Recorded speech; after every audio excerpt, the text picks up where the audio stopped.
नमस्कार, मी अंजलीज मराठी रेसिपीमध्ये तुम्हा सगळ्यांचं मनपूर्वक स्वागत। आज आपण इडलीचे शेपमध्ये ढोकळा कसा बनवायचा ते पाहणार आहोत। खूप साधी सोपी रेसिपी आहे, पण काही टिप्स आणि ट्रिक्स जर तुम्ही लक्षात ठेवला तर अगदी स्पॉन्जी, दिसायलाही अगदी सुंदर आणि खायला तर अतिशय छान असा ढोकळा तयार होतो। घरच्या घरी तुम्ही वीकेंडला हा मेनू करू शकता आणि कुठल्याही सॉस सोबत हा इडली ढोकळा खाऊ शकता। तर चला यासाठी जे लागणारे साहित्य आहे ते पाहून घेऊया। इथे 1 कप मी बेसनचं पीठ घेतलेलं आहे।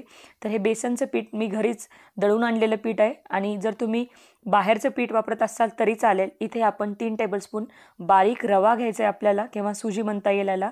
तर लक्षात ठेवा, थोडंसं कॅमेरामुळे इथं फ्लॅश झालेला हा पदार्थ दिसत नाहीये। तर इथे आपण कढीपत्ता घेतलाय आणि 1 लिंबू घेतलेला आहे। थोडंसं डेसिकेटेड कोकोनट घेतलं 1 चमचा साधारणतः, आणि 1 चमचा मोहरी घेतली आहे। थोडीशी कोथिंबीर घेतली आहे बारीक चिरून, चवीनुसार मीठ घ्यायचं आहे, आणि अगदीच 1 छोटा चमचा आपण इथं हळद पावडर वापरली आहे, आणि 1 इनोची पुडी घेतलेली आहे। फक्त यातला थोडासा इनो आपण यूज करणार आहोत। तर इनो काय यूज करायचा ढोकळ्यामध्ये तेही तुम्हाला मी सांगणार आहे। तर चला आपण सगळ्यात अगोदर इडली ढोकळा बनवण्यासाठी जे बॅटर लागतं ते बॅटर भिजवून घेऊया, किंवा पीठ आपल्याला ते भिजवून घ्यायचं आहे। तर 1 बाउल घेणार आहोत आपण। त्या बाउलमध्ये आपल्याला बेसनचं पीठ ॲड करायचं आहे। तर 1 कप इथे मी किंवा 1 वाटी बेसनचं पीठ घेतलेलं आहे। त्याला साधारणतः 3 मोठे चमचे, आपला जो नॉर्मल चमचा असतो त्या चमच्याने बारीक सुजी किंवा रवा घेतलेला आहे। इथे आपण मीठ टाकले चवीनुसार आणि थोडीशी हळद टाकलेली आहे। तर एक साधारणतः छोटा चमचा हळद वापरायची, खूप जास्त पण हळद टाकायची नाही। तर बघा इथे आता आपण हे सगळं साहित्य व्यवस्थित मिक्स करून घ्यायचं आणि लागेल तसं पाणी टाकत जायचं। एकदाच जास्त पाणी टाकता कामा नये, अदरवाईज यातल्या ज्या गाठी किंवा लम्स आहेत त्या व्यवस्थित फुटल्या जात नाहीत। तर इथे आपण लिंबू पण पिळणार आहोत।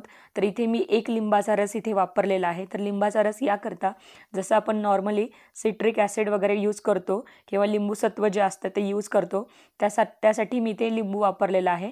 आणि तुम्ही सिट्रिक ॲसिड न यूज करता फक्त दही जरी वापरलात तरी चालेल, लिंबू असेल तर लिंबूही वापरू शकता, पण इथे मी लिंबाचा वापर केलेला आहे। 1 लिंबाचा रस मी इथे यूज केलेला आहे। आणि अशा प्रकारे व्यवस्थित आपल्याला हे बॅटर फेटून घ्यायचं। त्यात एकही गाठ राहता कामा नये। 10 मिनटं आपण हे व्यवस्थित सेट करून ठेवलं होतं, म्हणजे पीठ भिजायला ठेवलं होतं मी 10 मिनटं।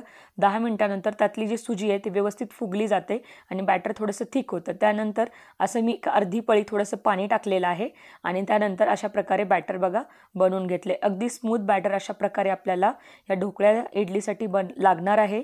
तर असंच बॅटरची कन्सिस्टन्सी हवी आहे, तरच मग तुमचा ढोकळा अगदी स्पॉन्जी आणि एकदम जाळीदार होतो। तर इथे आपण याच चमच्याने, तुम्ही बघा मी जवळपास अर्धा टेबलस्पून फक्त इनो टाकलेला आहे। तर इनोमुळं छान बॅटर फुललं जातं। या इनोच्या जागी तुम्ही बेकिंग सोडा आणि बेकिंग पावडर पण वापरू शकता।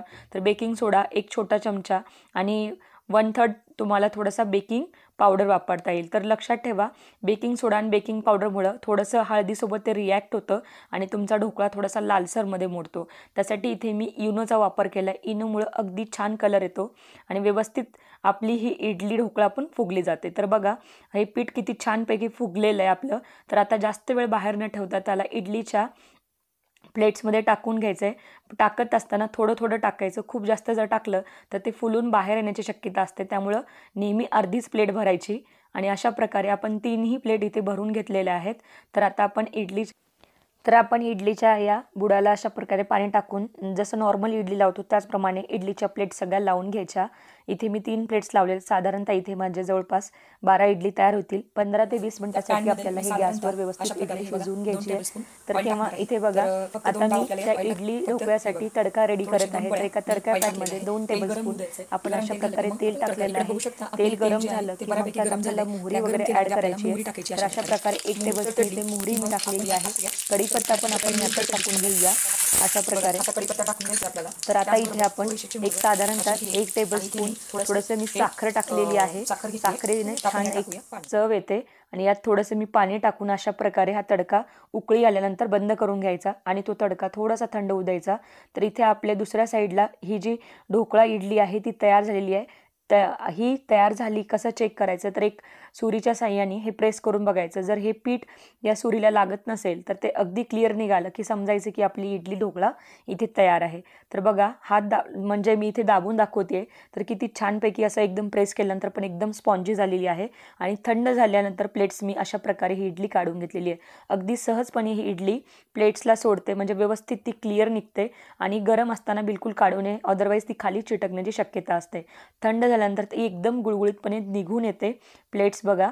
तर अशा प्रकारे आपण सगळ्या इडल्या काढून घेतलेल्या आहेत. तुम्ही बघू शकता किती छान प्रकारे आपल्या ह्या इडलीला किंवा ढोकळा इडलीला छानपैकी जाळी पडलेली आहे.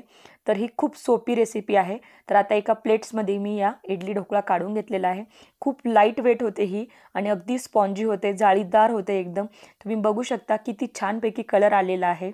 तर बऱ्याचदा असं होतं की आपण बेकिंग सोडा, बेकिंग पावडर टाकतो आणि ते हळदीसोबत रिॲक्ट होऊन अगदी लालसर कलर येतो. बऱ्याचदा तुम्ही ढोकळ्याला सुद्धा तसा कलर येऊ शकतो. त्यासाठी नेहमी असं थोडंसं इनो टाकलं की मग अगदी छान होतात. इथे मी तडकावरून टाकलेला आहे. तर आपण या तडका व्यवस्थित थोडासा थंड करू द्यायचा, अगदी गरम पण नसावा. आणि एकदम छानपैकी एकदम मऊ, एकदम लुसलुशीत, कापसापेक्षा सुद्धा मऊ असा इडली ढोकळा अगदी स्पॉन्जी तयार झालेला आहे. थोडीशी कोथिंबीर मी गार्निशिंगसाठी यूज केलेली आहे. तर आता आपण यावर हवं असेल तर थोडीशी शेव पण टाकू शकता. आणि थोडंसं मी ते सुकं खोबरं, डेसिकेटेड कोकोनटचा यूज केलेला आहे. म्हणजे आपली इडली ढोकळा दिसायलाही छान दिसतं आणि खायलाही खूप छान लागतं. तर बघा इथे आपला हा इडली ढोकळा तयार आहे. अप्रतिम सुंदर कलर आलेला आहे. तुम्ही बघू शकता किती छान प्रकारे जाळी पण आलेली याला. कुठंही आपला इडली ढोकळा बिघडलेला नाही आहे. अगदी सुंदर, अगदी लाईट वेट. मी कट करून दाखवलेला आहे किंवा बघा तोडून दाखवलेला आहे. अगदी जाळीमध्ये क्रिएट झालेली आहे. तर अशा प्रकारे तुम्हीही घरच्या घरी अशा प्रकारे इडली ढोकळा बनवू शकता. विकेंडला हा मेनू किंवा लहान मुलांच्या टिफिनमध्ये पण बनवू शकता. तर हा तुम्ही सॉससोबत सर्व करा. आणि नेहमीप्रमाणे रेसिपी आवडली असेल तर लाईक करा, शेअर करा, चॅनलला सबस्क्राईब करायला विसरू नका.